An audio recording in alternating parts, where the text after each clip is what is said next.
रात के ठीक 2:30 बजे, जब पूरा शहर सो रहा था, मैं जाग रहा था।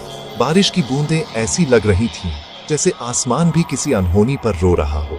इसी पर मैंने वो कदम उठाया जिसे शायद मेरी जिंदगी का सबसे बड़ा, सबसे भयानक और सबसे गलत फैसला कहा जाएगा। ये सिर्फ एक इमारत की तरफ बढ़ते कदम नहीं थे, ये मेरे अतीत के एक ऐसे गुनाह की तरफ वापसी थी जिसे मैं कभी भुला नहीं पाया। सेंट मैरी हॉस्पिटल, शहर के बीचों बीच एक सड़ता हुआ जख्म। पूरे 30 साल से इस पर ताला लगा है। लोग कहते हैं कि ये जगह शापित है, कि इसकी दीवारों में आज भी वो चीखें गूंजती हैं जो कभी बाहर नहीं आ सकी। वो कहते हैं कि रात में इसकी खिड़कियों से रोशनी की परछाइयां नाचती हैं और कभी कभी एक खाली व्हील चेयर अपने आप गलियारों में घूमती हुई दिखती है। इन कहानियों में सबसे मशहूर है उस आखिरी डॉक्टर की कहानी। कहते हैं यहाँ आखिरी ऑपरेशन टेबल पर डॉक्टर ने मरीज को नहीं, खुद को चीर दिया था, अपनी ही छुरी से, अपने ही हाथों से। क्यों? क्योंकि उसने एक शपथ तोड़ी थी, एक जिंदगी बचाने की कसम। उसने जो गलती की, वो गलती इतनी भयानक थी कि मौत ने भी उसे सजा दी, उसे यहीं भटकने के लिए छोड़ दिया, हमेशा के लिए। मैं यहाँ उन कहानियों का सच जानने नहीं आया था। मैं यहाँ था क्योंकि मैंने भी एक शपथ तोड़ी थी, एक वादा जो मैंने खुद से किया था। और उस डॉक्टर की तरह मेरी गलती की सजा भी मुझे इसी जगह खींच लाई थी। मुझे अंदर जाना ही था। मैंने सोचा था, बस एक वीडियो, बस एक चैलेंज, दोस्तों के सामने अपनी बहादुरी साबित करने का एक और बेवकूफी भरा तरीका। अंदर जाऊंगा, 2 मिनट रिकॉर्ड करूंगा, कुछ डरावने शॉट्स लूंगा और बाहर निकल आऊंगा। कितना आसान लग रहा था बाहर से, जब तक आप उस दहलीज के इस पार नहीं आते। जैसे ही मैंने उस भारी जंग लगे गेट को धकेला, अंदर की हवा ने एक सर्द थप्पड़ डांच की तरह मेरे चेहरे पर हमला किया।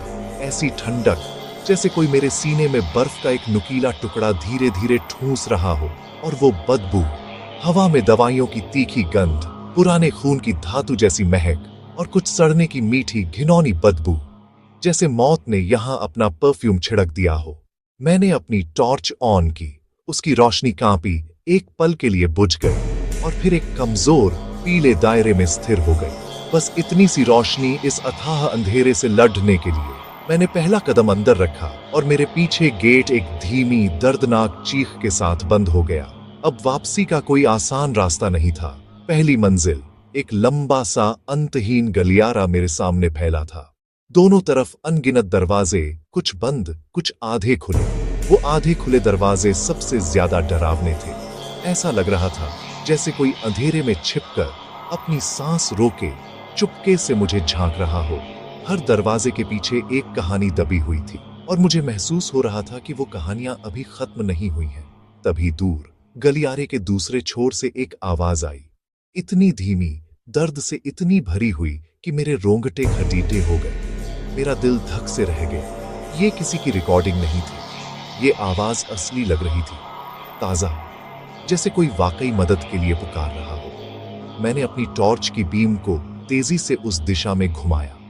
वहां कोई नहीं था, सिर्फ दीवारों से झिड़कता हुआ प्लास्टर, हवा में तैरते धूल के कण और मेरी अपनी कांपती हुई सांसें, जो इस खामोशी में बहुत तेज सुनाई दे रही थी। मैंने खुद को समझाया, ये बस हवा होगी या पुरानी बिल्डिंग की आवाजें। मैं यहां अकेला हूं, बिल्कुल अकेला। ऑपरेशन थिएटर तैयार है, मरीज को ले आओ अभी। ये आवाज किसी मरीज की नहीं थी, ये एक हुक्म था, साफ, कठोर और धातु जैसा, जैसे किसी पुराने इंटरकॉम से आ रहा हो। मैं झटके से पलटा, वहां भी कोई नहीं था। गलियारा खाली था, खामोश, लेकिन मेरे कंधे पर एक बर्फीला बेजान हाथ का बोझ था। उंगलियां ठंडी और सख्त, जैसे किसी मरे हुए इंसान ने मुझे कसकर पकड़ लिया हो, ये बताने के लिए कि अब मैं भी यहीं का हिस्सा हूं। मेरा दिल किसी पकड़े हुए पंछी की तरह फड़फड़ा रहा था, लेकिन मेरे पैर नहीं रुके। मैं दौड़ा, एक एक सीढ़ी चढ़ते हुए मेरी सांसें हवा में जम रही थी। हर कदम पर धूल और सड़न की गंध और गहरी होती जा रही थी। दीवारों पर लगी काई ठंडी और चिपचिपी महसूस हो रही थी। ऊपर एक धुंधला सा निशान दिखा, मॉर्ग। उस शब्द को पढ़ते ही मेरे अंदर कुछ ठंडा पड़ गया। मैं जानता था कि मुझे वहां नहीं जाना चाहिए, लेकिन उस फुसफुसाहट ने मुझे जकड़ लिया था। वो मुझे खींच रही थी। जब मैं आखिरी सीढ़ी पर पहुंचा तो मॉर्ग का भारी स्टील का दरवाजा मेरे सामने था और वो हिल रहा था। वो खुद ब खुद खुल रहा था और फिर एक जोरदार धमक के साथ बंद हो रहा था। क्रैक स्लैम, क्रैक स्लैम, जैसे कोई बेचैन रूह बार बार अंदर बाहर आ जा रही हो, किसी का इंतजार कर रही हो, या शायद मुझे अंदर बुला रही हो। हवा में एक अजीब सी शांति थी, सिर्फ उस दरवाजे की आवाज गूंज रही थी। मैंने हिम्मत जुटाई, कांपते हाथों से अपनी टॉर्च को कसकर पकड़ा, और जैसे ही दरवाजा अगली बार खुला, मैं उस अंधेरे में दाखिल हो गया। अंदर का तापमान अचानक कई डिग्री गिर गया। मेरी सांसें धुएं की तरह निकल रही थीं। ये एक ऑटोप्सी रूम था। स्टील के औजार दीवारों पर टंगे थे, जिन पर झंग की गहरी परतें थीं। हवा में दवाइयों और मौत की मिली जुली मीठी सी गंध थी, जो पेट में मरोड़ पैदा कर रही थी।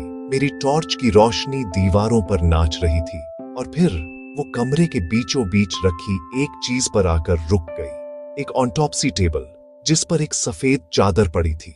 चादर के नीचे किसी के होने का आभास हो रहा था, एक इंसानी जिस्म का खामोश आकार। मैं वहीं जम गया, हिल भी नहीं पा रहा था। और फिर चादर के नीचे से बहुत धीरे धीरे एक हाथ बाहर निकला। वो नीला पड़ चुका था, नसें काली दिख रही थीं, और नाखून लंबे और टूटे हुए थे। वो एक सड़ा हुआ, फूला हुआ हाथ था। वो हाथ हवा में एक पल के लिए ठहरा, और फिर उसकी उंगलियां हिलने लगी, एक एक करके, जैसे कोई बहुत वक्त के बाद जाग रहा हो। वो मुड़ी, खुली, और फिर मेरी तरफ बढ़ने लगी। इंच दर इंच वो चादर से फिसलकर टेबल के किनारे की ओर आ रही थी। मैं चीखना चाहता था, लेकिन मेरे गले से आवाज ही नहीं निकली। मैं बस उस खौफनाक मंजर को देख रहा था। मैं पीछे हटा, लड़खड़ाया, और जमीन पर गिरते गिरते बचा। मेरी एक ही ख्वाहिश थी, यहां से भागना। मैं मुड़ा और दरवाजे की तरफ भागा। मैं उस मौत के कमरे में एक पल और नहीं रुक सकता था। मैं दौड़कर सीढ़ियों पर पहुंचा, लेकिन वहां कुछ नहीं था। सीढ़ियां गायब हो चुकी थीं। जहां से मैं आया था, वहां अब सिर्फ एक काला गहरा गड्ढा था, जो सीधे नरक में जाता हुआ लग रहा था। मैंने ऊपर देखा, शायद वापसी का कोई और रास्ता हो, पर ऊपर भी कुछ नहीं था, सिर्फ और ज्यादा अंधेरा। एक ऐसा अंधेरा जो सब कुछ निगल रहा था। मैं फंस चुका था। तुम वादा करके गए थे ना कि वापस आओगे, अपना अधूरा काम पूरा करने। तुमने हमें अकेला छोड़ दिया था, पर अब तुम आ गए हो। अब तुम्हारी बारी है।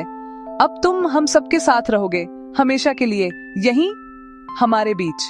और तभी मैं समझ गया, ये अस्पताल कोई इमारत नहीं है, ये एक सज्जा है, एक जाल, एक ऐसा जाल जिसमें वो लोग फंसते हैं जो अपने वादे तोड़ते हैं, अपनी जिम्मेदारियां छोड़ देते हैं। और मैंने भी एक वादा तोड़ा था। सालों पहले इसी अस्पताल में मैंने एक मजाक किया था, एक वीडियो बनाया था, जिसकी वजह से किसी की जान चली गई थी।